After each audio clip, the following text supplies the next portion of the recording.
হলো সর্বপ্রথম আল্লাহকে সৃষ্টিকর্তা হিসেবে, খালেক হিসেবে, মালেক হিসেবে আল্লাহই একমাত্র উপাস্য, আল্লাহই একমাত্র মাবুদ। এই কথাটা কলেমা আকারে স্বীকার করে নিতে হবে অন্তর থেকে, লা ইলাহা ইল্লাল্লাহু মুহাম্মাদুর রাসূলুল্লাহ। কথা বলুন ঠিক কিনা? বাকি যা করব সবগুলো আমল, সবগুলো আমল। আমল রাখার একটা বস্তা লাগে, সব কিছু রাখার বস্তা আছে না, আমল রাখারও বস্তা আছে।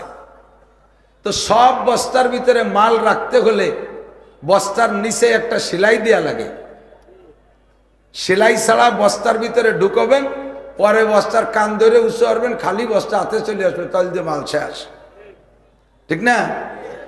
তো বস্তার যেমন তলিতে সেলাই দিয়া মাল রাখলে মাল থাকে, তেমনি আমলের একটা বস্তা, এই বস্তার তলিতে একটা সেলাই দেয়া লাগে। সেই সেলাইটাই হলো বিশ্বাসের সাথে লা ইলাহা ইল্লাল্লাহু মুহাম্মাদুর রাসূলুল্লাহ। নইলে আমরাও যেমন আমল করি এরকম নেকামল কিন্তু অমুসলমানরাও করে। শুধু নামাজই নেকামল না, শুধু রোজাই নেকামল না, শুধু হজই নেকামল না, শুধু তবলিগি নেকামল না, শুধু জিকির তিলাওয়াতি নেকামল না, সত্য কথা নেকামল, মাপে কম না দিয়া নেকামল, না মাপে বেশি না আনা নেকামল, মানুষকে সৎপথ দেখাই দেয়া নেকামল, মানুষের সাথে 2 নম্বরই 9 নম্বরই 6 নম্বরই না করা নেকামল। কথা বলেন। আর এই গুণগুলো হিন্দুদের মধ্যে আছে না নাই? খ্রিস্টানদের আছে না নাই? আমি গিয়েছিলাম গত 6-7 বছর আগে একবার, এই জাতীয় সংসদ নির্বাচনের সময় মালয়েশিয়া। ওই সময় বাংলাদেশে 3-4 দিন সরকার একেবারে খুব কঠোরভাবে সব সভা সমিতি বন্ধ করে দিল, যে মাহফিল হবে না। মাহফিলের ভিতরে এসে ওলামাই কেরাম রাজনীতির আলোচনা করে, নেগেটিভ পজিটিভ বলে, কাজেই হুজুররা বাদ, মাহফিল হবে না। তো চিন্তা করলাম যে মাহফিল যখন বাংলাদেশে হবে না, এটা কিছু তো করিয়ে খাচ্ছি হবে, যে কয়দিন না হয় সে কয়দিন। আমাদের এই এলাকায় যখন কিষেনকে কাজ থাকতো না, সেই সময় কাশি কোদাল নিয়ে পশ্চিমে চলে যেত, মনে আছে? এই সাতক্ষীরা অঞ্চলে এই সময় কাজ থাকে না, ওরা আমাকে এই পাশের ইটভাটা এসে কাজ করে। তো চিন্তা করলাম যে বাংলাদেশের মাহফিল বন্ধ, তার সুযোগ পাইছি মালয়েশিয়া যাই। মালয়েশিয়া যাইয়া ওখান থেকে দূরে এক জায়গা সফরে গেলাম, অনেকদিন আগে ভুলে গেছি জায়গার নাম। তো যাওয়ার পথে এক জায়গায় যাইয়া একটা রেস্টুরেন্টে ঢুকলাম, সাথীরা আছে গাড়িতে। তো রেস্টুরেন্টে যাইয়া সাথীরা বসে গেছে যার যার টেবিলে। আমার ভিতরে একটু জরুরত আসছে, একটু পেশাব করতে যাব, ছোট স্থান যাই যাব। তো আমি, ওরা তো যার যার কায়দায় বসে গেছে, আমি যাইয়া জিজ্ঞেস করবো কার কাছে। এক তো মালাই ভাষা জানি না, 2 নম্বরে ইংরেজিতে তো আলিফও জানি না, এই কি দিয়ে জিজ্ঞেস করব। তো কমপক্ষে টয়লেট ওয়াশরুম এটুক তো জানি। তো দেখলাম একটা দোকানদার ছেলে, হাফ প্যান্ট পরা, গায়ে একটা গেঞ্জি, চেহারাই বুঝাচ্ছে, চেহারা তো চায়নার মালাইরা একই রকম পেরায়। তো পরেও বললো আমি চাইনিজ, ওর ভাষায় যেটুকু বললো তাতে বুঝলাম ও চাইনিজ, চায়না। ছেলেটা বুদ্ধ। আমি ওকে যে বললাম যে ওয়াশরুম টয়লেট, দোকানের সামনে, তার দোকানের সামনে 20-25 জন কাস্টমার, সকলকে ওর ভাষায় দিয়ে বন্ধ করে রেখে পিছন দিয়ে বেরোয় আইসা ও আমাকে সাথে করে নিয়ে ওই মার্কেটের শেষ প্রান্তে ওয়াশরুম, সেই জায়গা পর্যন্ত গলির ভিতর দিয়ে আঁকা বাঁকা, সে জায়গা পৌঁছাই দিয়া বাথরুমের ভিতরে নিজে যাইয়া পরিষ্কার না অপরিষ্কার এটা পর্যবেক্ষণ করে, অপরিষ্কার যতটুকু ছিল নিজে হাতে পরিষ্কার করে দিয়ে এরপরে আমাকে ইশারা করলো, যান এখন পারবেন। কাজটা ভালো কাজ না? কাজটা ভালো কাজ। একটা বুদ্ধ ছেলে, একটা বুদ্ধ ছেলে। আর আমার দেশের বাংলাদেশি ছেলেকে যদি লঞ্চ ঘাটেতে কয় বাড়ি বাথরুম কোন দিক, কয় বসে বড় এনে সামনে তো বারে, কয় বসে বড় এলাকা, তোমার জন্য পায়খানা নিয়ে এসে আমি এনে দাঁড়িয়ে রয়েছি। এত সুন্দর কথা বলে। মুসলমানের ছেলে, ওর আব্বা তবলিগি 3 চিল্লার সাথে, ঠিক না? তো ওই ছেলেটা যে কাজ করছে, আরে ভাই কখনো কখনো বাথরুমটা এমনই জরুরি, বাথরুমের জরুরতকে কোন কোন ইবাদতের উপর দিয়ে প্রাধান্য দেওয়া হয়। আপনার যদি কঠিনভাবে বাথরুম চাপে, সেই অবস্থায় আপনি নামাজও পড়বেন না, নামাজ পড়া মাকরু, জরুরত ছেড়ে আসবেন। মসজিদ দেখাই দিলে যেমন নেকি হয়, কখনো কখনো প্রয়োজন সাপেক্ষে বাথরুম দেখাই দিলে তার চেয়ে একটু কম হয় না। এই ছেলেটা নেকি করছে, আমারে বাথরুম দেখা দিচ্ছে, অবশ্যই নেকি হয়েছে, কিন্তু ওর নেকি রাখছে যে বস্তায়, ও বস্তার তলিতে সেলাই নাই। সমস্যা কোথায়? ওরে এমন বহু নেক কাজ আছে কিন্তু তলিতে সেলাই নাই। খ্রিস্টানের বস্তার, আমলের বস্তার তলিতে সেলাই নাই, হিন্দুদের বস্তার তলায় সেলাই নাই, খ্রিস্টানদের বস্তার তলায় সেলাই নাই। আমাদের বস্তার তলায় সেলাই দিতে হয় কি দিয়ে? লা ইলাহা ইল্লাল্লাহ মুহাম্মাদুর রাসূলুল্লাহ। বস্তার তলায় সেলাই হয়ে গেছে। নামাজ রাখবা ভিতরে থাকবে, রোজা রাখবা ভিতরে থাকবে, হজ রাখবা ভিতরে থাকবে, তেলাওয়াত রাখবা ভিতরে থাকবে, ভালো কথা বলবা ভিতরে থাকবে, দান খয়রাত করবা ভিতরে থাকবে। এবার বস্তারে আবার হেফাজত করতে হবে। দিক তাকান, সেলাই দিয়েছেন কিন্তু বস্তার তলায় বড় বড় দুটো বিলে ইন্দুর লেগিয়েছে। বিলে ইঁদুর, যারা বিল অংশের মানুষ, নিজলে উলপুর কংসুর এই পাশে পূব এলাকায় যারা, তারা বিলে ইন্দুর চেনেন। কেসা ইন্দুর, সেই ইঁদুরই বিলেইরে তাড়া করে দাবলায়, ঠিক না? মানুষ পর্যন্ত দাবলায়, বেশ ইচ্ছে বড়, 1-1.5 কেজি ওজন হবে। এইরকম মোটা মোটা দুটো বিলে ইঁদুর বস্তার তলে লাগানো। আপনি যদি বিলে ইঁদুর দুইটাকে না মারেন তাহলে সেলাই দিয়েছেন কিন্তু ভিতরে আমল থাকবে না। তল দিয়া বস্তার নিচে ছিদ্র করে আন্ডারগ্রাউন্ডে বাংকার খুঁজে সব মাল নিয়ে যাবে। সেই দুইটা ইঁদুরের নাম, একটা হলো শিরিক আর একটা হলো কুফর। একটার নাম শিরিক আর একটার নাম কুফর। কথা বলেন? শিরকের ইঁদুরকে পিটাইয়া মারো। আল্লাহ কা লা তুশরিক বিল্লাহ ইন্নাশ শিরকা লা যুলমুন আযীম। ওয়ানাশকুরুকা ওয়ালা নাকফুরুকা, ওয়ানাশকুরুকা ওয়ালা নাকফুরুকা, লা ইন শাকারতুম লা আযীদান্নাকুম ওয়ালা ইন কাফারতুম ইন্না আযাবি লাশাদীদ। শিরকের ইন্দুরে বস্তা থেকে মাল বের করে নিয়ে যায়, কুফরের ইন্দুরে বস্তা থেকে মাল বের করে নিয়ে যায়। আরেকটা আছে আমাদের বিষাক্ত একটা বিষ আছে। ওই বিষটা বস্তার মধ্যে থাকলে বস্তার তলা যদি কেউ কেটেও না নিয়ে যায়, ভিতরের মালকে পচায়া নষ্ট করে দেয়, ভিতরের অরিজিনাল মালকে পচায়া নষ্ট করে দেয়। ওইটার নাম হলো বেদাত। ওটার নাম কি?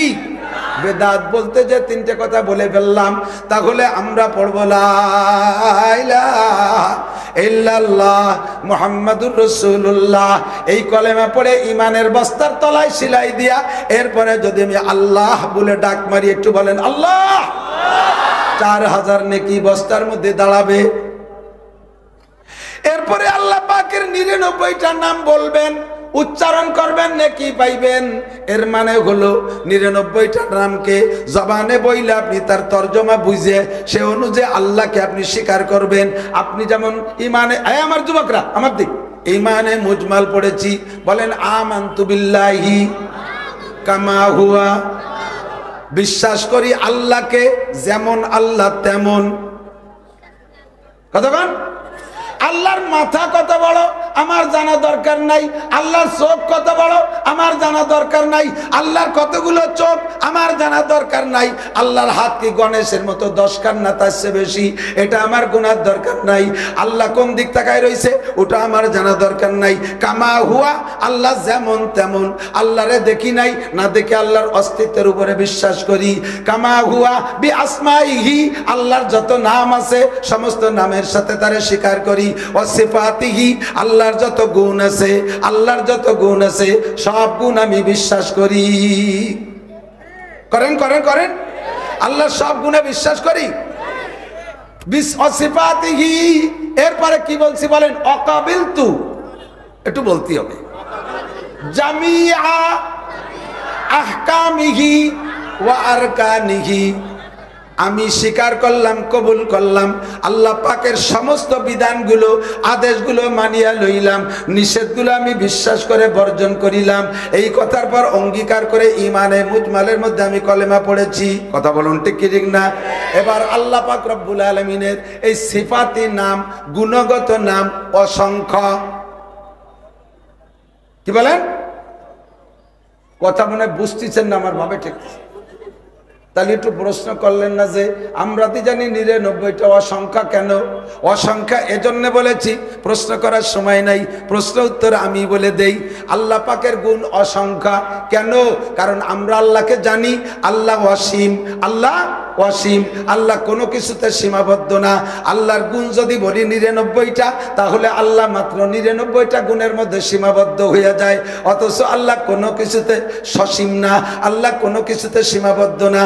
কাজেই আল্লাহর গুণও অসীম, অসংখ্য গুণ। তবে আমাদের সামনে আল্লাহ পাক ব্যক্ত করেছে 99টা গুণ। এই 99টা গুণগত নাম আমরা জানি। 99টা গুণগত নামের ভিতরে আমার মনে হয় আল্লাহ পাক সবচাইতে বেশি পছন্দ করেছেন একটা নাম। এটা তো আল্লাহর জাতি নাম, গুণগত নামের মধ্যে একটা নাম সবচেয়ে বেশি প্রিয়। আপনার কি মনে হয় ওই নামটা কোনটা? আল্লাহর একটা নাম রহমান, আল্লাহর একটা নাম রহিম, আল্লাহর এক নাম রজ্জাক, আল্লাহর এক নাম খালেক, আল্লাহর এক নাম মালিক, আল্লাহর এক নাম গফফার, আল্লাহর এক নাম গফুর, আল্লাহর এক নাম, এমন করে বহুত নাম আছে। আল্লাহ পাক রব্বুল আলামিনের এই 99টা নামের ভিতরে আপনার কি জানা আছে জানি না, আল্লাহর সবচেয়ে বেশি প্রিয় একটা নাম, ওই নামটা হলো রব। কি নাম? সবচেয়ে বেশি প্রিয় নাম রব। আমরা এখন দুনিয়ায় আছি, দুনিয়া আমরা মানুষ বডি হিসাবে আছি। আমার এই বডিটার নাম কিন্তু মানুষ না, ভালো করে বোঝেন। আমার এই বডিটার নাম মানুষ না, মানুষ আলাদা একটা জিনিস, সেইটা আমার ভিতরে কাজ করে, সেইটার নাম রূহ। কথা বলেন ঠিক কি ঠিক না?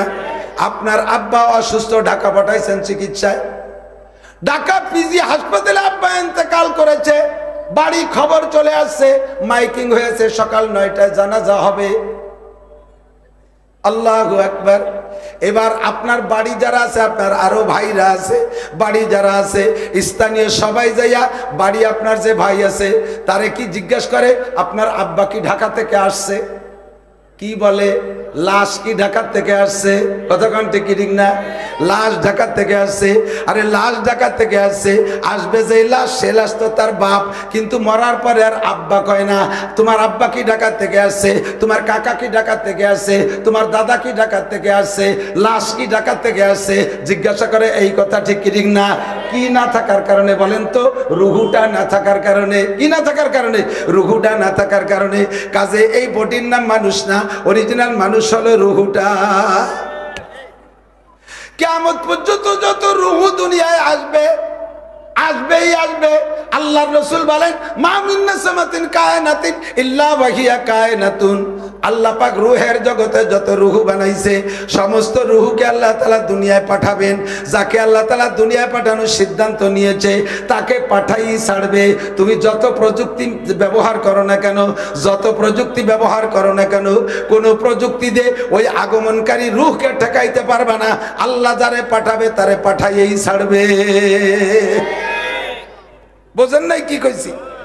ইব্রাহিম আলাইহিস সালামকে আসতে জন্য নমরুদ ঠেকানোর যত চেষ্টা সব চালাইছে, আল্লাহ তারে পাঠাই ছাড়ছে। ইব্রাহিমকে নমরুদ ঠেকাইতে পারে নাই। কতক্ষণ ঠিক ঠিক না? মুসা নবীরে আসতে ঠেকানোর জন্য ফিরাউন সকল প্রচেষ্টা লাগাইছে। তৎকালীন বাদ কন্ট্রোল ব্যবস্থা যা করা দরকার সবই ফিরাউন আর নমরুদ করেছে, কিন্তু ঠেকাইতে পারে নাই। এখনো পর্যন্ত বর্তমান প্রযুক্তির যুগে যত প্রকার প্রযুক্তি আপনি ব্যবহার করেন, যেই রুহুটাকে আল্লাহ পাঠানোর সিদ্ধান্ত নিয়েছে, ওই রুহুটা দুনিয়ায় পাঠাই ছাড়বে। যেদিন আসবে সেদিন প্রযুক্তির কিছু আপনার বাড়ি থাকবে না, আপনার কোনো প্রোটেক্ট ব্যবস্থা থাকবে না, ওর ফাঁকে আল্লাহ পাঠাইয়েই ছাড়বে। সব রুহুকে আল্লাহ তাআলা ময়দানে আলমে আরওয়াহের ভিতরে বসাইয়া ওই জায়গা আল্লাহ তাআলা জিজ্ঞাসা করেছিলেন। ও জায়গা আল্লাহ তাআলা একটা মস্ক করাইছে, জিজ্ঞাসা করাইছে, আলাস্তু বি রব্বিকুম। কি জিজ্ঞাসা করছে? একটু মনে রাখতে হবে, জানা কথা সামনে এর সাথে আনুষঙ্গিক আসবে, সেইটার অপেক্ষা করেন। আল্লাহ কি জিজ্ঞাসা করছে? আলাস্তু বি রব্বিকুম, আলাস্তুবি আল্লাহকুম, আলাস্তুবি খালিকিকুম, আলাস্তুবি মালিকিকুম, আলাস্তুবি রহমানিকুম, আলাস্তুবি রহিমিকুম, আলাস্তুবি গফ্ফারিকুম, 99টা নামের আর একটা নাম আল্লাহ তাআলা জিজ্ঞেস করে নাই। আল্লাহ তাআলা ওখানে তার জাতি নামও জিজ্ঞেস করে নাই। আমি কি তোমাদের আল্লাহ না? আমি কি তোমাদের রহমান না?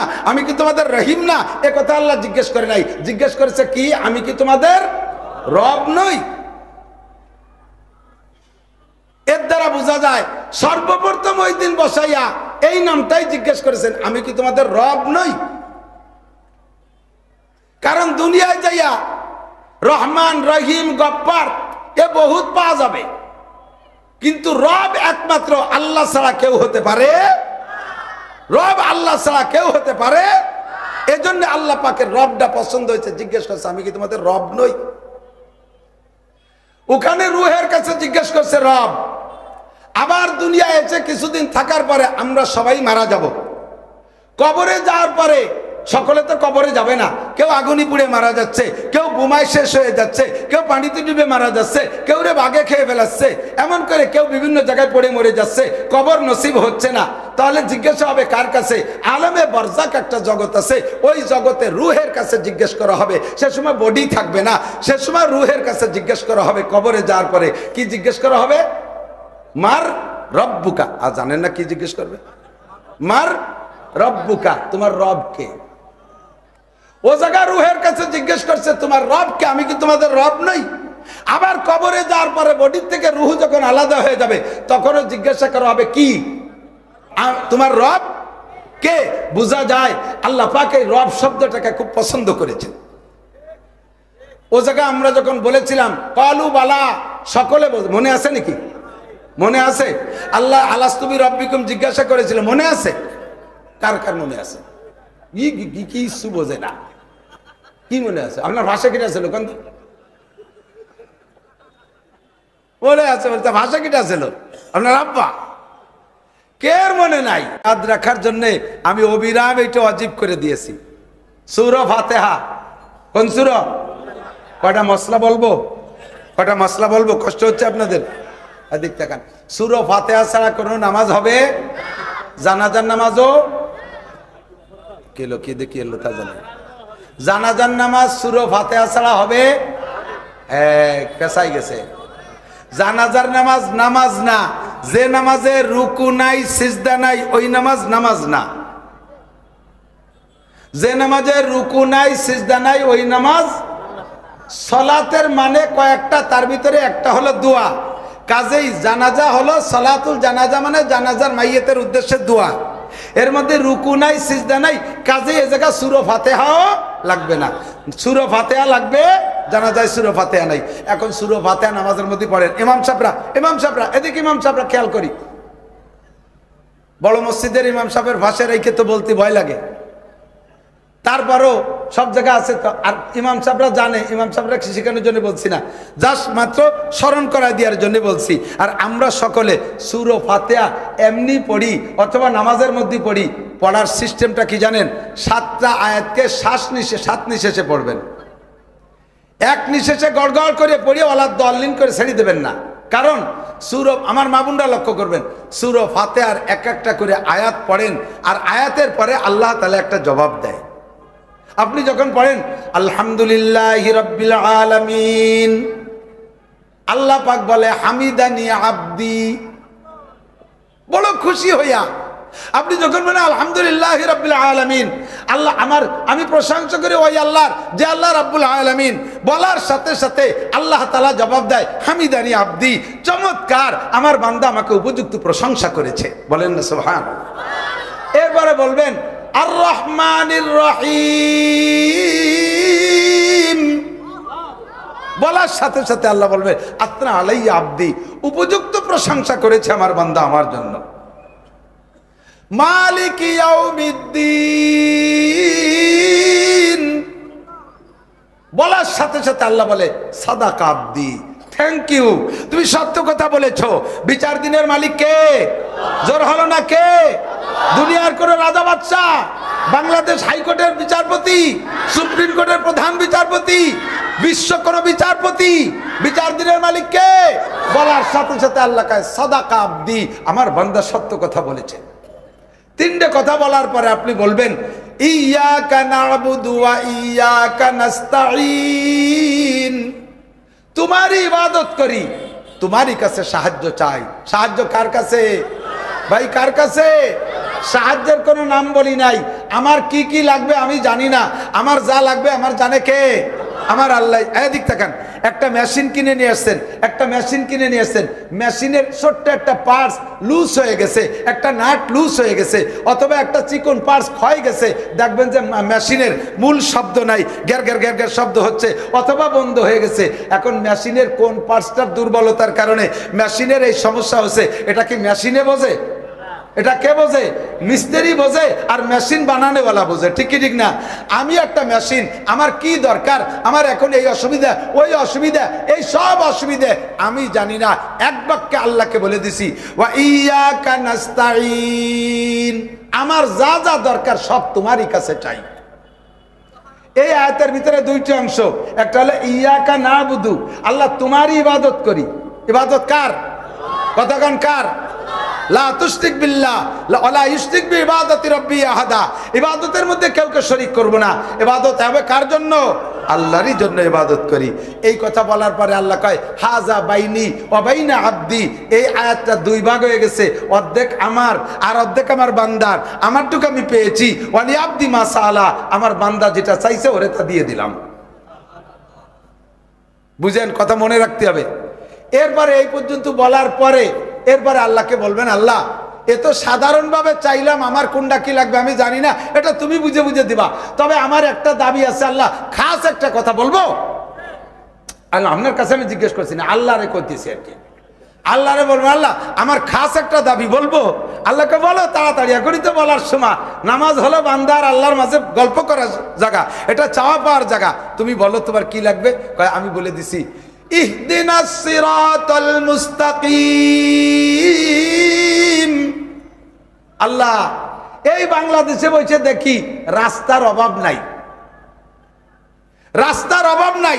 ঢাকা যাবো, ঢাকা যাওয়ার রাস্তার অভাব নাই। জান্নাতে যাব, রাস্তার অভাব নাই। যেই আছে সে আমারে রাস্তা দেখায়। আমলিগ, বিএনপি, জামাত, জাতীয় পার্টি, আটরশি, চন্দ্রপাড়া, মানিকগঞ্জ, সুরেশ্বর, ভোজেশ্বর, ইনায়তপুর, বাহাদুরপুর, শরিয়তপুর, মাদারীপুর, ফরিদপুর, তবলিগ, চরমুনাই, ইতাআতি, ওয়াজাহাতি, কাদিয়ানি, আহলে হাদিস, আহলে কোরআন, হিজবুত তাওহীদ, এ যে কি পরিমাণ জ্বালাই খাচ্ছে।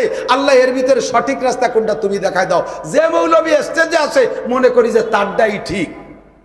এখন আমিও সঠিক রাস্তা বুঝে উঠতে পারতেছি না। তুমি না দেখালে আমি হারাই যাব, তুমি না দেখালে আমি হারাই যাব। ইহদিনাস সিরাতাল মুস্তাকিম, যে রাস্তা দিয়ে গেলে আমি জান্নাতে যেতে পারবো, রাস্তাটা তুমি দেখাই দাও। তবে আল্লাহ তোমার কাছে আরেকটা অনুরোধ বলবো, আল্লাহর কাছে বলতেছি। আল্লাহকে বলো তাড়াতাড়ি বলো। কয় মেহেরবানি করে গায়রিল মাগদুবি আলাইহিম ওয়ালা দাল্লিন, ইহুদিদের রাস্তা, নাসারাদের রাস্তা, অভিশপ্তদের রাস্তা, পথভ্রষ্টদের রাস্তা, এই দুইটা রাস্তায় তুমি আমাকে চালাবা না। ইহুদিদের অনুসরণ জন্য আমি না করি, নাসারাদের অনুসরণ জন্য না করি। এই কথাগুলো বলার পরে আল্লাহ কয় ওয়ালি আব্দি মা সাআলা, তুমি যা চেয়েছো সব তোমাকে দিয়ে দিলাম।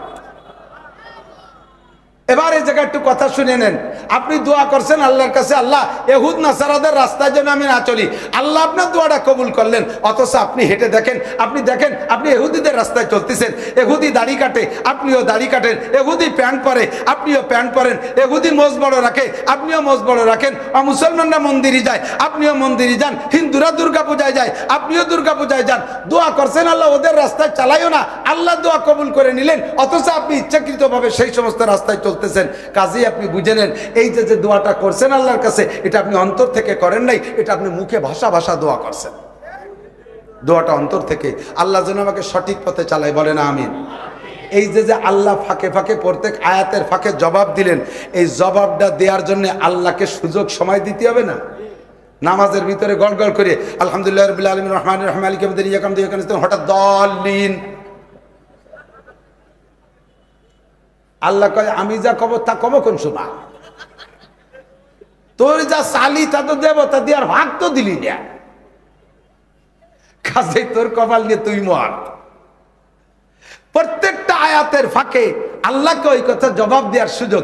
আল্লাহ যে সুযোগ না পালি বলতে পারবে না তা না, কিন্তু আল্লাহ যেহেতু সুযোগ চাইছে তুমি এক একটা করে বলো আর আমি জবাব দেই, তা দেবো না কে? কাজেই এখন থেকে সূরা ফাতিহা পড়ার মাসআলা আমি এভাবেই জেনে নেব যে আস্তে পড়ি আর জোরে পড়ি, প্রত্যেকটা আয়াতের পরে বলবো, এক একটা আয়াত পড়ে আমি ছেড়ে দেব, আল্লাহ তাআলা যেন আমার ওই জবাবটা দিয়ে দেয়। বলেন আমিন। এরপরে ওয়ালা দাল্লিন, তারপরে হলো আমিন। আল্লাহ তুমি কবুল করে নাও। ইমাম সাহেব পড়ছে, আমরা সকলে একমত, তাই তো নাকি বলেন? আর আমি একাও যখন পড়ি তখন আমার এই দাবির উপরে আমি একমত, তুমি কবুল করে নাও। বাহারহাল যে কথা বলতে চাইছি সেটা হলো রবকে ওখানে স্বীকার করে আসছি, রবের পরীক্ষা হবে কবরে, আমি রবকে মস্ত করব। আল্লাহ পাক রব্বুল আলামিন এবার সুন্দর একটা কথা, এদিক আমার দিক জায়গা মতো চলে আসছি। আল্লাহ পাক বলেন ইন্নাল্লাযীনা ক্বালু রাব্বুনাল্লাহ, যারা বলবে রব আমার আল্লাহ, রব আমার, সুম্মাস্তাকামু, এদিক সুম্মাস্তাকামু, আল্লাহকে রব বলে স্বীকার করে অটল থাকবে। ইহুদিদের ধাক্কায়, নাসারাদের ধাক্কায়, খ্রিস্টানের ধাক্কায়, রাজনৈতিক ধাক্কায়, দলের ধাক্কায়, কোন নেতার ধাক্কায় আমি আল্লাহকে রব বলা থেকে এক সেকেন্ডের জন্য পা পিছলে যেতে রাজি। জোরে বলেন রাজি। আল্লাহ কয় এই কথার পর অটল থেকে তুই যদি মৃত্যু শয্যা পর্যন্ত আসতে পারিস, সুম্মাস্তাকামু, এ কথার পর অটল থেকে মৃত্যু সজ্জায় আসতে পারিস, বান্দা আমার পুরস্কার এখন থেকে খেলা শুরু হবে। তাতানাজ্জালু আলাইহিমুল মালাইকা, তোমার জানটাকে রিসিভ করার জন্য, ইস্তেকবাল করার জন্য, অভ্যর্থনা জানানোর জন্য আজরাইলের সাথে আমার জান্নাত থেকে 500 ফেরেশতা তোমার কাছে যাবে। কয়শো? 500 ফেরেশতা যাবে তোমার জানটা রিসিভ করার জন্য। আজরাইল আলাইহিস সালাম আইসা আপনার জান নিতে যাবে, আর ওই 500 ফেরেশতা পাশ দিয়ে ঘিরাও করে বসবে। ওই আপনি তো যখন আজরাইলকে এক নজর দেখবেন না, তখন আপনার ভিতর কিন্তু বিশাল একটা ভয় এসে যাবে। আজরাইল জান নেবে দেখে একটা ভয় এসে যাবে, তখন এই ফেরেশতারা আপনাকে অভয় দিয়ে বলবে আল্লাহ তাখাবু, আল্লাহ তাখাবু, কোনো ভয় নাই, কোনো ভয় নাই। এই 500 ফেরেশতা আপনাকে অভয় দেবে, সাহস দেবে, আল্লাহ তাখাবু, কোনো ভয় নাই। 2 নম্বরে বলবে ওয়ালা তাহজানু, তুমি মরার সময় টেনশন করতেছো, আমার এই মার্কেটের কি হবে, আমার এই ব্যবসা বাণিজ্য কি হবে, ছেলেটারে বিয়ে দিয়ে যেতে পারলাম না, লাস্টের মেয়েটা বিয়ে দিয়ে যেতে পারলাম না, যুবতী বউ তুইও চলে গেলাম, এরপরে ব্যবসা বাণিজ্যের কি হবে নেই, কি ইন্ডাস্ট্রিজের কি হবে, সামনে নির্বাচনে দেবো, টা দিলাম গুটিখানিক, তা তো কোনো ফলাফল হলো না, কি হবে নেই, এইগুলো যে তোমার ভিতরে টেনশন হয়েছে, ফেরেশতারা কয় ওয়ালা তাহজানু, ওই চিন্তারে লাভ নাই, 3 কোষ্টা পাট জাগ হয়ে গেছে, তা বাঁচিয়ে পারলাম না, কি হবে নে। আল্লাহ কয় ওয়ালা তাহজানু, ফেরেশতারা বলে তুমি টেনশন করো না, টেনশন। আর খাস একদল ফেরেশতা আপনার কাছে গিয়ে একেবারে চোখের সামনে একটা প্লেকার্ড দেখাবে, ওর ভিতরে আপনি যে জান্নাতে যাবেন ওই জান্নাতের সব নাজ ও নিয়ামত ওই প্লেকার্ডের ভিতরে অঙ্কিত থাকবে। চোখের সামনে নিয়ে দেখায়, বলবে ওয়া আবশিরু বিল জান্নাতিল্লাতি কুনতুম তুআদুন। এই মৌলানা নাসির সাহেব জান্নাতের প্রলোভন দিয়েছিল, মনে আছে? আব্দুল হাফিজ সাহেব প্রত্যেক জুমার দিন বেহেশতের কথা কত মনে পড়ে বুড়ো? হ্যাঁ, এই যে সেই বেহেশতে, তুমি এই বেহেশতে যাবা, বলেন না সুবহানাল্লাহ, এই বেহেশতে যাবা। হুররা কাছে কাছে চলে, ওই সময় দেখতেছে হুর চলে আইছে, গেলমান কাছে চলে আসছে, জান্নাতের গাছের গুড়া উপর দিক, মাথা নিচের দিক, ফলে কোনো খুশা নাই। এই বুড়ো ওই সময় মরার চিন্তা থাকবে না, ওই জান্নাত দেখে এর মধ্যে টুকায়, এরকম ধরতে যায়। দেখবেন ভালো ইমানদার মানুষের মরণ যদি দেখে থাকেন, একেবারে শেষ মুহূর্তে যাইয়া তখন এরকম করে। কিভাবে মরা শুরু হয়? কিন্তু পাত থেকে বৃদ্ধা আঙ্গুল, বুড়ো আঙ্গুল, পাটা নড়তো, এখন নড়ে না, সবাই তাকায় রয়েছে, পা নড়ে, এখন হঠাৎ পা নড়ে না, তখন সবাই বুঝে ফেলাইছে কাজ হয়ে গেছে, মরা শুরু হয়েছে। কিছুক্ষণ হাঁটুর এই জায়গা একটু নড়ে, আড্ডা এই জায়গা একটু নড়ে, এরপরে হঠাৎ করে হাঁটু নড়াও বন্ধ হয়ে গেছে, জান উপরে চলে আসতেছে। এরপরে মাজার এখানেও তলপেটে হাত দিয়েছে, নড়ে।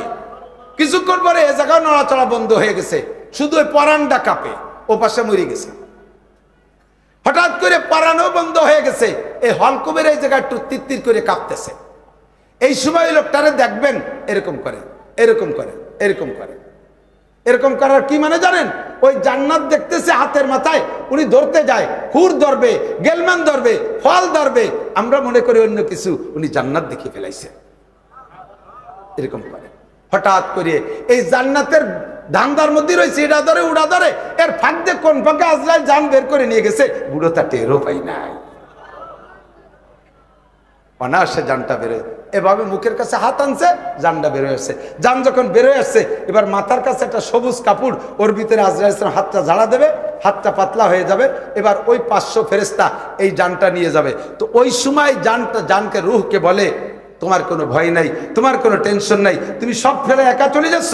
না না না, নাহনু আউলিয়াউকুম ফিল হায়াতিদ দুনিয়া ওয়া ফিল আখিরাহ, আমরা এই 500 তোমার দুনিয়ার বন্ধু ছিলাম, মরার পরও জান্নাতে যাওয়া পর্যন্ত আমরা তোমার সাথে থাকব, আমরা তোমার সাথে থাকব। বলেন সুবহানাল্লাহ। এরপরে কয় ওয়ালাকুম ফিহা মা তাশতাহি আনফুসুকুম ওয়ালাকুম ফিহা মা তাদদাউন, বেহেশতে যাওয়ার পরে মুখে যা বলবা তাও পাবা, মনে যা ভাববা তাও পাবা। এই বিবরণ দিতে আমার 3-4 ঘন্টা লাগবে। এরপরে লাস্টে একটা পুরস্কার, সেইটা বলে আমি শেষ করে দেব। সেটা হলো এদিকে দিকে দিক, আল্লাহ পাক বলেন নুজুলাম মিন গফুরির রহিম। কোন কথার পর বলেন তো? আল্লাহকে রব বলে স্বীকার করেছেন, বলেন আল্লাহকে রব বলে। রবকে এই কথার পর অটাল থেকে মরণটা যদি এমন পান, আল্লাহ পাক বলেন কিয়ামতে জান্নাতের ভিতরে একটা পার্কে সমস্ত জান্নাতীদেরকে নিয়ে আল্লাহ পাক রব্বুল আলামিন একটা মাহফিল করবে। ওই মাহফিলের ভিতরে দাউদ আলাইহিস সালামকে দিয়ে সূরা তাহা তিলাওয়াত করে শোনাবে, হযরত নবী আলাইহিস সালামকে দিয়ে সূরা ইয়াসিন তিলাওয়াত করে শোনাবে। এরপরে স্বয়ং আল্লাহ পাক নিজেই সূরা আর রহমান তিলাওয়াত করে শোনাবে। মাহফিল শেষ হয়ে যাওয়ার পরে সমস্ত জান্নাতীরা বলবে আল্লাহ তিলাওয়াত তো শোনা শেষ, এখন জান্নাতে যাই। আল্লাহ কয় না, মাহফিলের শেষে একটু তবারক হতে হবে, মাহফিলের শেষে একটু তবারক হবে। এই তবারক দেওয়ার জন্য আপনাদের প্রত্যেকের সামনে জান্নাতি পরিবেশকরা আসবে। তারা কারা? গেলমানরা আসবে পানি পুনি ইত্যাদি নিয়ে, আর এক একজনের সামনে 72 জন করে জান্নাতি হুর 2টা ট্রের ভিতরে 1020 প্রকারের আইটেমের খাবার নিয়ে আপনার সামনে এনে বসায় দেবে। আপনাকে আল্লাহ বলবেন কুলু খাও, কুলু খাও। আপনি বলবেন না খাবো না। কে খাবা না?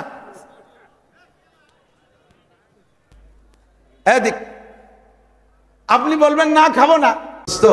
আল্লাহ পাক রব্বুল আলামিন ধর্মীয় প্রতিষ্ঠান বাঁচায় রাখবে, আমরা সাথে থাকবো। রাজি আছি না ইনশাআল্লাহ? এই যা কিছু করব নামের জন্য 100 বস্তা সিমেন্ট দিয়ে যদি মারহাবা না কয়, তাহলে আর কোনোদিন দেব না, এরকম নাকি স্বভাব? মাদ্রাসায় কিছু দিলে এর থেকে আমি নামের জন্য যদি আমার প্রশংসা করুক, আমার নামটা মাইকি বলুক, ইত্যাদি করুক, এরকম লোভ করাটাই হলো শিরিক ফিল ইবাদত। আমি যাহা করব মাদ্রাসা মসজিদ ধর্মের কাজ সবগুলো হবে কার জন্য? আল্লাহ কয় তাহলে আমার সাথে দেখা হবে। এই মাদ্রাসার এই বিল্ডিংটা এভাবে থেকে যাবে। গোপালগঞ্জের এত পয়সাওয়ালারা, ব্যবসায়ী আছেন, বাণিজ্যিক আছেন, চাকরিজীবী আছেন, সকলে সম্মিলিতভাবে যার যার নিজস্ব এক একটা বাড়ি করছেন, 5 তলা 7 তলা, কত বড় বড় বিল্ডিং করছেন। আর আমরা সবাই মিলে যদি মাদ্রাসার এই বিল্ডিংটার বাকি কাজে হাত দেই, ইনশাআল্লাহ 2 মাসের ভিতরে কাজ কমপ্লিট করা সম্ভব। কথা বলেন ঠিক ঠিক না? তো এই কাজের জন্য লাগবে ইট লাগবে, সিমেন্ট লাগবে, বালু লাগবে, টাইলস লাগবে। মোহাব্বতের সাথে কোন এক আল্লাহর বান্দা কি বলবেন ইনশাআল্লাহ আল্লাহ আমাকে যা দিয়েছে আমি ইখলাসের সাথে জান্নাতের আশায় 100 বস্তা সিমেন্ট এই মাদ্রাসার বিল্ডিং এর জন্য দেব। 100 বস্তা সিমেন্ট, তার জন্য প্রাণ খুলে দোয়া। যেই লোকটা এই মুহূর্তে আটা দেবে, বুঝবে যে ওই লোকটা ইসরাইল আর নেতানিয়াহুর দলের লোক। একান্ত পেশাবাসী এক আঙ্গুল দেখাবেন, আমি বসবো 100 বস্তা সিমেন্ট। 100 বস্তা সিমেন্ট দিয়ে আপনি পেশাব করে মধ্যে শুয়ে থাকবেন, আপনার ডাইয়ে উঠবো না। মোহাব্বতের সাথে আব্বা আমার রুহের মাগফিরাত, নিজের পরকালে সদকায় জারিয়ার জন্য এ ঘরের ভিতরে যতদিন কোরআনে কারিমের তেলাওয়াত হবে, হাদিসের তেলাওয়াত হবে, আল্লাহর কসম আপনি কবরে শুয়ে পাবেন। মোহাব্বতের সাথে একজন পয়সাওয়ালা বা হিম্মত বলে ফেলবেন আমি 100 বস্তা সিমেন্ট দেবো। ও পয়সাওয়ালারা কত টাকা কতভাবে কামাই করছেন, সব টাকার হিসাবও নাই, কত টাকা চলে গেছে, সামনে যা কামাই করবেন তাও থাকবে না। একজন মানুষ মোহাব্বতের সাথে হিম্মতের সাথে বলবেন আলাইসা মিনকুম রজুলুর রশিদ, 100 বস্তা সিমেন্ট দেনেওয়ালা। আমি গোপালগঞ্জের ভিতরে সর্বপ্রথম 100 বস্তার নিচে বলতে লজ্জা পাচ্ছি। বহুত জায়গা দেখে এসে বেশি কালেকশন হয়। আমি গত রাত্রে একটা মাহফিল করে এসেছি ঢাকা মুন্সিগঞ্জের শ্রীনগর রাড়িখাল কি বলে এই আড়িয়াল বিলের ভিতরে হযরত মাওলানা ইউনুস সাহেবের মাদ্রাসা। সকালবেলা উনি মাহফিলের দিন সকালবেলা উনি মাইক নিয়ে বসে, মাইক গ্রাম ভরে ছড়ানো আছে, জায়গায় বসে দিনই সকালে কালেকশন করে। 55 মন খালি গাভীর দুধ আইছে। 55 মন গায়ের দুধ আইছে, আর উনি ওই একাই কালেকশন করে, ছেলেপেলেরা থাকে বাড়ির থেকে বাচ্চা কাচ্চা দিয়ে পাঠায় দেয়, আর একদিনে যে চাউল কালেকশন হয়েছে সারা বছর খাইয়েও থেকে যাবে, এলো ওই জায়গায় বসে কালেকশন। আমরা এই জায়গা গোপালগঞ্জ জেলা সদরে যেভাবেই বলেন, সদর সাহেবের গোপালগঞ্জ, শেখ হাসিনার গোপালগঞ্জ, বঙ্গবন্ধুর গোপালগঞ্জ, ধর্মীয় দুনিয়ার দিক দিয়ে যেদিকই বলেন না কেন, আমরা ঐতিহ্যবাহী জেলায় একটা মানুষ কি নাই 100 বস্তা সিমেন্ট এই জায়গা দেওয়ার মতো? একটা মানুষ কি নাই, রজুলের রশিদ কি নাই 100 বস্তা সিমেন্ট দেওয়ার মতো? আমি তার জন্য এই হাজার মানুষকে দোয়া করব, আল্লাহ তাআলা তাকে হালালভাবে লাখ লাখ কোটি কোটি টাকার মালিক বানায় দেবে, সুস্থ তার সাথে লম্বা হায়াত দান করবে, আল্লাহ বারবার মক্কা মদিনা জিয়ারত নসিব করবে, নেক সন্তানের আব্বা বানায় দেবে। মসজিদের মক্তবে ভরি কিছু হয় না, কারণ ওই জায়গা হুজুরির বেতন হলো 4000 টাকা, 6-4 মুষ্টি চাই। মাইয়েদের সিলি দিয়ে আইসে 60-70 জন, এই 4000 টাকা বেতন আর 5-6 কেজি মুষ্টি চাউলের জন্য এই 60 জনটা দুপুর পর্যন্ত পড়ালি হুজুরের পড়তা পড়বে? হুজুর দেয় যে এতগুলোরে পড়াই পারবো না, যাইয়ে ওই রাতভর তো টেনশন যে এই বেতন দিয়ে কি হবে না, কালকে হলো বোর সিজা, এই 6000 টাকা বেতন দিয়ে কি হবে না, এই চিন্তে হুজুর হাঁটুর সাথে থুতমা লাগাইয়া কান্তি কান্তি মানে চোখ দিয়ে পানি বসে, পরে নালাতি ঘুমিয়ে গেছে। ছেলে মেয়েরা খানিক মারামারি আইসেন না, ঘন ঘন আমার কানের মধ্যে স্যাপ দিয়েছে, ও আমার সে বারবার মুতিয়ে দিয়েছে, এইবারে খানিক বেরিয়ে বেড়ে ছুটি ছুটি ছুটি ছুটি, এই করতে করতে 10টা বছর কাটাইছে, মাইয়া শিয়ান হয়ে গেছে, বিয়ের কথা আইছে, কালকে কোরআন শরীফ নিয়ে আসি, যার মিষ্টি নিয়ে আসি, ধরাই দেবানি, কিচ্ছু না, বড় কোরআন শরীফের টাঙ্গি দিয়েছে, ধরাই দিয়েছে, লেখাপড়া জানে না, এই হলো মক্তবের পড়া। এই দিয়া সেই জামানায় মহিলারা যারা শুনিয়ে দেখেন গ্রামে কি পড়ে, আমি তো ব্যাঙ্গানু চালান দিছি, একসময় ব্যাঙ্গাতাম, আমি তো মক্তবের ড্রাইভারই তো করছি, তো আইসা মেয়েটাই 3 খতম দিয়ে আইসে আর এক বিটির কাছে চুলোর ভিটি বসিয়ে, ওই যে মহিলারা রান্না করে ওই মক্তবে ভরায় চুলোর ভিটি রান্না করে, 3 খতম দিয়ে আইসে, কয় হুজুর আপনি একটু শেষ খতমটা একটু শুনিয়ে দেন। আমি কত একটু পড়, কি পড়িস পড়, 3 খতমে কি পড়ছি, আরে পড়া আউযুবিল্লাহ পড়ি তো শয়তানের থেকে বাঁচার জন্য, শয়তান আইসিও সামনে বসে, আউযুবিল্লাহি মিনাশ শাইতানির রাজিম, বিসমিল্লাহির রহমানির রহিম, ইয়াসিনাল কুরআনিল হাকিম। আমি কই আল্লাহ তোর দাঁত ফেলাই দিয়ে তাপ লাগে, কোরআন শরীফ কার কাছে পড়ছিস? অমুক চাচির কাছে। আহারে সর্বনাশ, হাসেন না, এদিক তাকান। এখন মেয়েরা মহিলা মাদ্রাসায় পড়ে এমন হচ্ছে আশ্চর্য, 1 বছরে হাফেজ হয়ে যায়, ছেলেকে 3 বছর লাগে, মেয়েদের 1 বছর। আমি চট্টগ্রাম ষোলকবহর মাদ্রাসার নায়েবে মোহতামিম মাওলানা আখতারুল ইসলাম সাহেবের মাদ্রাসার বাঁশখালী, কক্সবাজার বাঁশখালী, ওনার ওখানে একটা মহিলা মাদ্রাসা বিশাল, দাওরায়ে হাদিসে 55 জন ছাত্র, তো মাদ্রাসা 3 তলা মাদ্রাসা, অনেক বড়। তো ওখানে গেলে ওনার সিস্টেম হলো প্রত্যেক বছর যিনি প্রধান বক্তা থাকে, যদি ভালো আলেম হয়, হাদিসের দর্জ দেওয়ার অভ্যাস থাকে, তাহলে তাদেরকে দিয়ে মেয়েদের একটা সবক পড়ায়। আমারে বলতেছে হুজুর আপনি তো মুহাদ্দিস মানুষ, শাইখুল হাদিস, আমার মেয়েদের একটা সবক পড়াই দিয়ে যান, ওদের একটু সনদের সাথে আপনার নামটা থাকবে। তো চলেন যাই, গেলাম। আমি ওদের পড়াবো বিদায় বুখারী শরীফের প্রথম খণ্ডের মাঝখানের থেকে একটা জায়গায় 1 পৃষ্ঠা আমি 1 নজর দেখে গেছি। ওরা জানে না যে আমি কোন পৃষ্ঠা পড়াবো। আমি যে মানে তো বাইরে, হুজুর আমার সাথে আছে আরো 2-3 জন মুহাদ্দিস, মেয়েরা ভিতরে। আমি বললাম যে এত নম্বর পৃষ্ঠা খোলো, খুলছে। বললাম একজনে পড়ো। হাদিস পড়ানোর সিস্টেম হলো ছাত্ররা বা ছাত্রীরা রিডিং পড়ে, উস্তাদে শুধু তর্জমা বলে। আল্লাহ, আমি কসম খাইলে হানে হব না, মিথ্যাবাদী হব না। আমি আজ 30 বছর বুখারী শরীফ পড়ানোর ভিতর দিয়ে আমার ছাত্ররা অনেকে শাইখুল হাদিস মুহাদ্দিস হয়েছে, কিন্তু ওই দিন ওই মেয়েটার ইবারত যেমন পাইছি, আমি আজও পর্যন্ত কোনো পুরুষ ছাত্রদের ইবারত অত সুন্দর পাইনি। বুখারী শরীফের পৃষ্ঠা এত বড়, 3 নিঃশেষে 1 পৃষ্ঠা শেষ, কণ্ঠ যেমন, উচ্চারণও তেমন, নাহু সরফ গ্রামার সব দিক দিয়ে 100-100। শাইখুল মুহতান সাহেব বললেন, এই মেয়েটাকে হাটাজারি মাদ্রাসায় যদি দেওয়া জায়েজ থাকতো, ও হাটাজারি হাদিস পড়াইতে পারত। এরকম মেয়ে তৈরি হচ্ছে। আবার ছোট্ট মেয়েটু, কি যে তার জবান, কি তার কণ্ঠ, কোরআন শরীফ শুনলে দিনটা ঠান্ডা হয়ে যায়। এখন মহিলা মাদ্রাসার মাধ্যমে আল্লাহর রহমতে হাজার হাজার মেয়েরা শুদ্ধ করে কোরআন পড়া শিখতেছে, শরীয়তের মাসালা শিখতেছে, পাকনা পাকির মাসালা শিখতেছে, তালাকের মাসালা শিখতেছে। বহুত মহিলা আগে স্বামীরা তালাক দিত, তার বছর ভরে তালাক দিল, একটা তালাক হতো না। হ্যাঁ, কত তালাক, সে তালাকই হয় না। এখন টাইম মতো তালাক হয়, কারণ যারে দেশে তার তো আল্লাহর ভয় হয়েছে ভিতরে কোরআন হাদিস পড়ে। আমার স্বামী তালাক দিয়েছে, কেউ না শুনলে আমি শুনছি। আর এই তালাক প্রাপ্ত অবস্থায় স্বামীর ঘর করলে জিনা হবে, এরপরে যে সন্তান হবে, যারও সন্তান হবে হারামজাদা হবে। জারিউর বাচ্চা পয়দা দেবো ওই বাড়ি পাইতে বয়তে তাড়াতাড়ি করে থাকেন, আপনি আপনার জায়গায় থাকেন, আমি আমার জায়গায় চলে যাই। এভাবে সুন্দর সিস্টেমে এসে গেছে। কতক্ষণ ঠিক ঠিক না হইও না তুমি বেপরদা, সংসদে আসর করে হইও না তুমি বেপরদা, কাউন্সিলে আসর করে হইও না তুমি বেপরদা, মার্কেটে ব্যবসা করিয়া হইও না তুমি বেপরদা, রাস্তাঘাটে ফিল্ডিং মাইরা হইও না তুমি বেপরদা, কক্সবাজার আর কুয়াকাটা সরের পর যাইয়া আকাম করে হইও না তুমি বেপরদা। করনা ফি বুয়ুতিকুন্না, তোমরা নারী জাতি তোমরা থাকবা ঘরের ভিতরে, বাইরের কাজ সব করবে পুরুষরা। ঠিক না?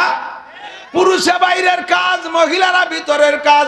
সৃষ্টিগতভাবে আল্লাহ তাআলা একই ম্যাটেরিয়াল দিয়ে দুইটা জাতিরে বানাইছে। এদিক আবো আতেশ কা কোবাদো বান্দান বামানো তো মুর্দাবা হক জিন্দান। মানুষ বানাইছে চারটে জিনিস দিয়া। কয়টা? আগুন, পানি, মাটি, বাতাস।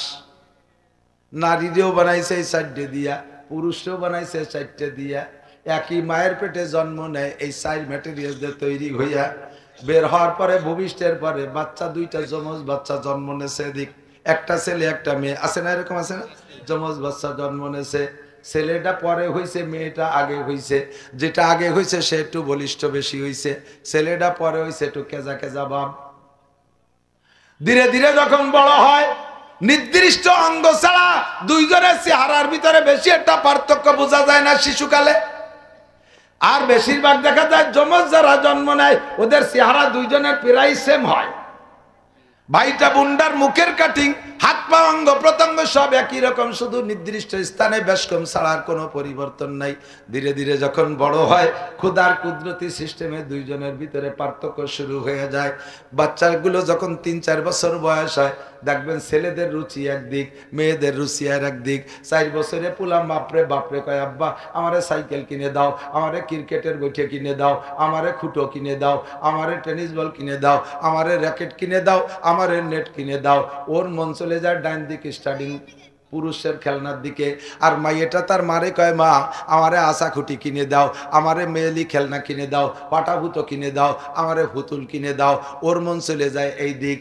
এই যে দুইজনের স্টার্টিং দুই দিক চলে গেল, সৃষ্টিগত কুদরতি কায়দায় এমনই আল্লাহ পাক ভাগ করে দিয়েছে।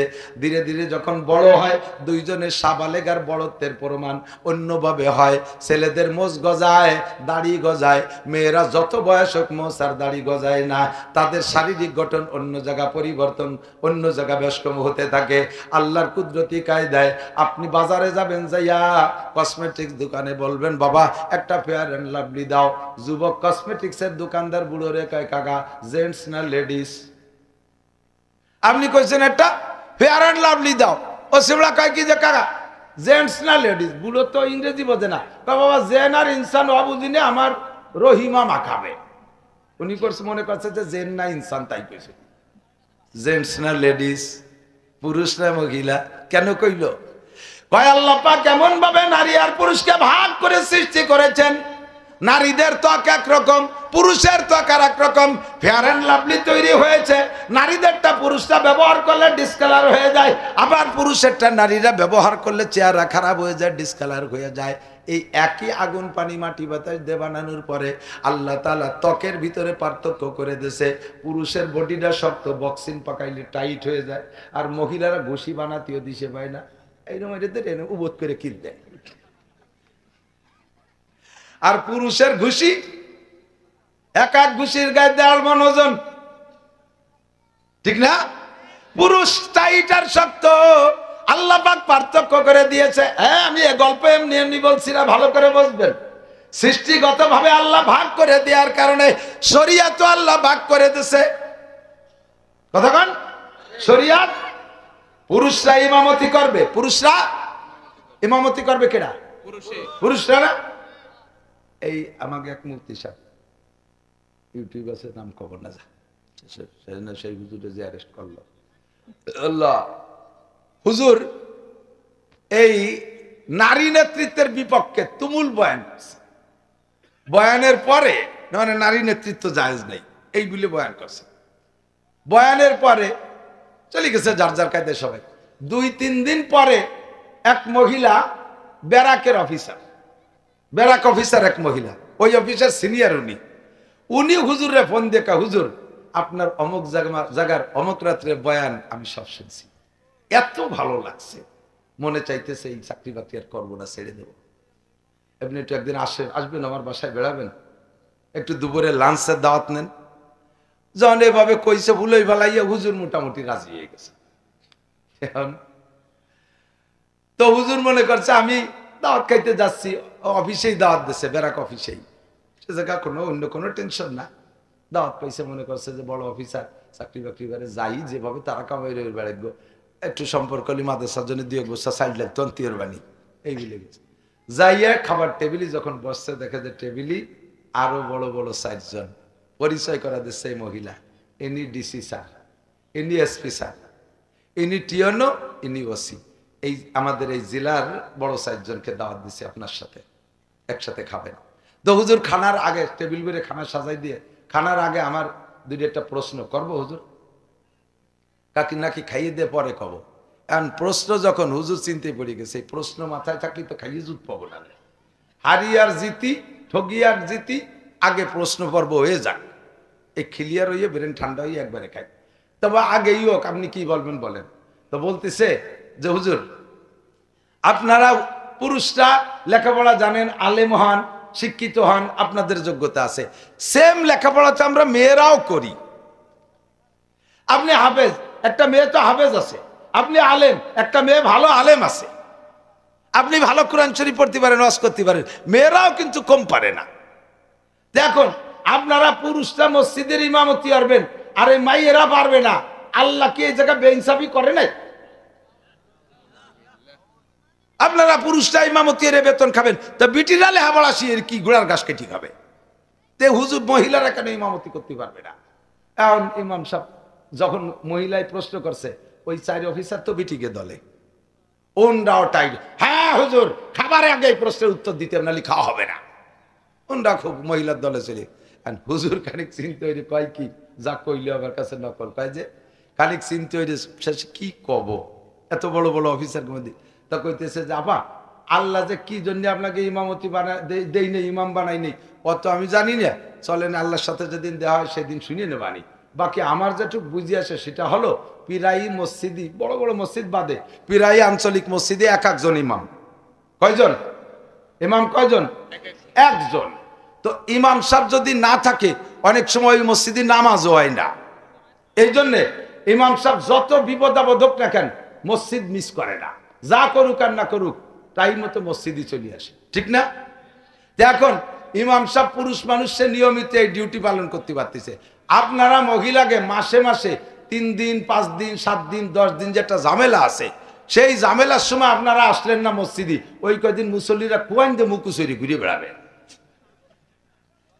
আল্লাহ মনে হয় সেই জন্য আপনাকে ইমাম বানায়নি। জবটা যখন তরমত হয়েছে, ওই 4 জন এবার হুজুরির দলে আছে, হুজুর ঠিক, হুজুর ঠিক বলেছে। কাউন্সিলে যাইতে নিষেধ করি, কাউন্সিলে বসা অবস্থায় যদি সেই অ্যাক্সিডেন্ট হয়ে যায়, চেয়ার নষ্ট হয়ে যাবে, কথা বলেন ঠিক না? অধিবেশনে গেছে, অধিবেশনে থাকা অবস্থায় যদি অ্যাক্সিডেন্ট হয়ে যায়, চেয়ার নষ্ট হয়ে যাবে। শরীয়ত আল্লাহ তাআলা ভাগ করে দিয়েছে, নারীদের একরকম, পুরুষরা একরকম। পুরুষরা জীবন ভরে 30 রোজা পূরণ করতে পারবে, মহিলারা বয়সের 55 বছর পর্যন্ত প্রত্যেক মাসে যে নাপাকির রক্ত মাসিক হয়, এইটা রমজান মাসেও হবে। তারা জীবনে 55 বছর বয়স পর্যন্ত যদি শরীর সুস্থ হয়, নিয়মতান্ত্রিক মাসিক হয়, তাহলে তারা রমজানে 30 রোজা পুরো করতে পারবে না। পার্থক্য আছে না নাই? পুরুষেরও পর্দা করতে হবে, নারীদেরও পর্দা। কোরআন শরীফের ভিতরে আছে, কুল্লিল মুমিনিন ইয়াগুদ্দু মিন আবসারিহিম ওয়া ইয়াহফাজু ফুরুজাহুম, হে নবী উম্মতের পুরুষদেরকে বলে দাও তারা যেন পর নারীর দিকে না তাকায়, মহিলা সামনে আসলে চক্ষু বন্ধ করে রাখে, তারা যেন পর্দা করে। ওয়াকুল্লিল মুমিনাত ইয়াগদুদনা মিন আবসারিহিন্না, নারীদেরকেও বলে দাও, নারীদেরকে বলে দাও তারা যেন পর পুরুষকে না দেখে, কোনো পুরুষকে যেন না দেখে। ও বন্ধু, বিষয়টা কিন্তু ভালো বুঝার বিষয়। আমরা আমাদের বউদেরকে ঘরের মধ্যে আটকায় রাখি, আমরা রাস্তাঘাটের পুরুষ আমাদের বউদেরকে দেখতে পারে না, বাস মাশাআল্লাহ একটা পর্দা করেছেন, কিন্তু মহিলারা ঘরের মধ্যে তাইকা জালনা খুলে দিয়ে রাস্তার বেটাকে উকি মারিয়ে দেখে। এ জানি আরেক দল হুজুর হইছে, তারা আইছে আবার এই ওয়াজে প্রজেক্টর লাগানো শুরু করছে। এই পাশে কথা কয় কিনা, এ বাড়ি জরুরি কথা মাইকি কও, সবাই শুনি না, চুপ চুপ কর। প্রজেক্টর, এখানে মেশিন দিয়ে মহিলারা যে জায়গা বসছে সেই জায়গা বড় পর্দায় এই প্যান্ডেলের সবাইরে দেখায়, বক্তারে দেখায়, মহিলারা দেখে দেখে ওয়াজ শুনবে। আপনারা কোন দলে তা আমি জানি না। এই যে কালকে রাত্রি, গতকালকে সম্ভবত এক জায়গা গেছি, সে জায়গা যাই এরকম প্রজেক্টর নিয়ে টানাটানি হতেছে। আমি এই প্রজেক্টর বন্ধ কর, কয় যে হুজুর ওই মহিলারা টাকা দিচ্ছে তো, প্রজেক্টরটা ওনরাই দিয়েছে, আপনাকে কাছে টাচ আছে না তো, তো আপনারা ওয়াজ করবেন, ওরা দেহে দেহে ওয়াজ শুনবে না। আমি তার যদি যায় যায় তাহলে ওই জায়গাটা মেশিন দিয়ে, এই জায়গাটা পর্দা দাও, ওই জায়গা কোন কোন বিটি এসে আমরা দেখি। ওখানে যে মহিলারা আছে তারা তাকে আমরা দেখি। আমি মুখস্থ বিটিকে ওয়াজ করবো কি রে, বিটিকে দেখে দেখে ওয়াজ করি, কাজে এটা কি জায়েজ আছে নাকি? কে জায়েজ নাই? মহিলারা যেমন আমি তার ছায়াছবি দেখতে পারবো না, সেও আমার ছায়াছবি দেখতে পারবে না।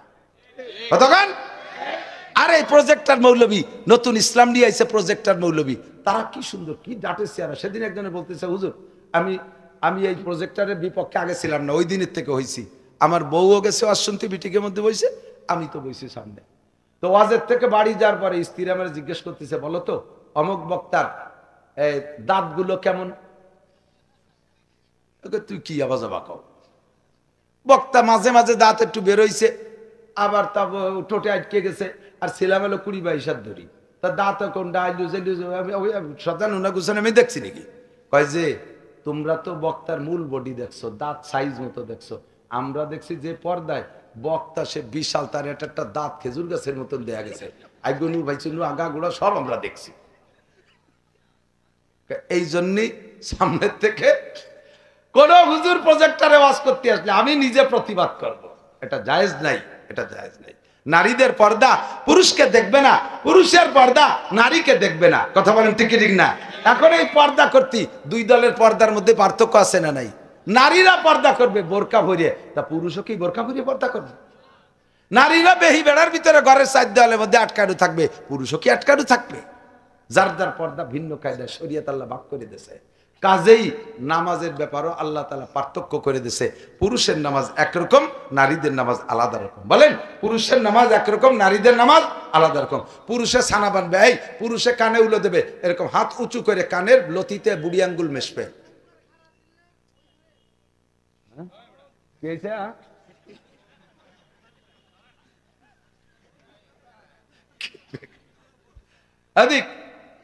পুরুষে কানে উলা দেবে, হাত তুলবে, কতটুক বলেন তো? এই বুড়ি আঙ্গুল কানের সাথে লাগাবেন, মানে আপনি কান ধরে আল্লাহর কাছে আত্মসমর্পণ করে নামাজে শুরু করলেন, এহরাম বানলেন। মানুষে পুরুষে কানে আঙ্গুল দেবে, কানে বুড়ো আঙ্গুলি ছোঁয়া লাগবে। মহিলারা ও পর্যন্ত উঠবে না, তারা বগল চেপে রেখে কাঁধ পর্যন্ত হাত উঠাবে, এতটুকু যথেষ্ট। কারণ এমনি সমান মানুষের স্বাভাবিকভাবে থাকলে শয়তানে মানুষের বডি নিয়ে অত তালতামাশা করে না, যত আকামের বুদ্ধি নামাজের মধ্যে গেলি দেয়। এই যে এখন বসে রয়েছেন, কে মনের মধ্যে কোনো উল্টো পাল্টা নাই, অজু বানায় 2 রাকাত নামাজের দাঁড়ান, দেখবেন যে কি কি মনে আসে।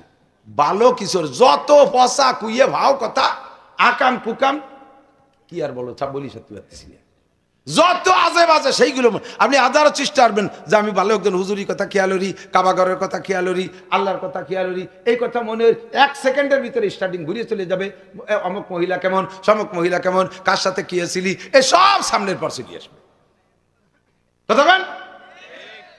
এই জন্য নামাজে দাঁড়াইলে শয়তানে আইছে অঙ্গ প্রত্যঙ্গ নিয়ে আকাম করতে, তাহলে তাকে তালতামাশা করতে, তাহলে কলবের মধ্যে বসে এই গুটি চালায়। তো মহিলাদেরকে নিয়ে বেশি শয়তানি করে, পুরুষের তো অত তেমন কিছু না, পুরুষের অল্প। এই জন্যই পুরুষে হাত উঁচু করে কানে উলে দেবে, কোনো সমস্যা নেই। মহিলারা হাত উঁচু করলে তাদের বুকটা টান টান হয়ে যায়, তখন শয়তানের যে বুকের সাথে শয়তানি করে, এই জন্য বুক চাপাই দিয়ে এরকম কাত পর্যন্ত উঠাবা। এরবারে পুরুষের ছানা বানবা নাবির নিচে। কেন? তোমার শরম নাবির নিচে, তুমি যদ্দূর পারো হাত ছেড়ে দেবা। ছানা বান্ধার নিয়ম কে দিক তাকান, 2 আঙ্গুল দিয়ে ধরবেন, বা 2 আঙ্গুল দিয়ে ধরে 3 আঙ্গুল উপরে, অথবা 2 আঙ্গুল নিচে এই পাশে 1 আঙ্গুল, 2 আঙ্গুলটা উপরে রেখে নর্মালি ছেড়ে দেবেন। একেবারে এরকম বাজতে রাখবেন না, অনেকে ফ্যাটের উপরে এরকম বাঁধতে দেবে। ওকে, পুরো ছাড়িয়ে দেবেন, যে জায়গা যায়, যে জায়গা গেলে নাবির নিচে যাবে। কোন জায়গা যাবে? পুরুষের নাবির নিচে। পুরুষের শরম নাবির নিচে, হাত ছাড়িয়ে দেবেন, শয়তানের নিচে যে শয়তানি করতে পারবে না।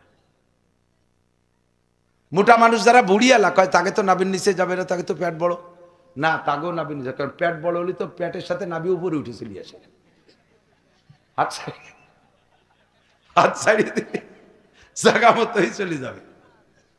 এবার মহিলারা বুকি বাঁধবে, মহিলারা ছানা কোথায় বাঁধবে? বুকে বাঁধবে। দাঁড়ানোর সময় পুরুষে একটু ফাঁকা করে দাঁড়াবে, 4 আঙ্গুল 6 আঙ্গুল 8 আঙ্গুল 1 বিঘেত, 1 বিঘেতের বেশি না। অনেকে নামাজে দাঁড়ায় একেবারে টান টান করে দেশ, আরামে দাঁড়ায়, ওই যে স্কুলে দাঁড়ায় দাঁড়ানো, আরামে দাঁড়াও, পাশের জন্য লাথি দিয়ে সরাই দিয়ে শয়তানি যত। পুরুষে সর্বনিম্ন 4 আঙ্গুল, সর্বোচ্চ আধা হাত।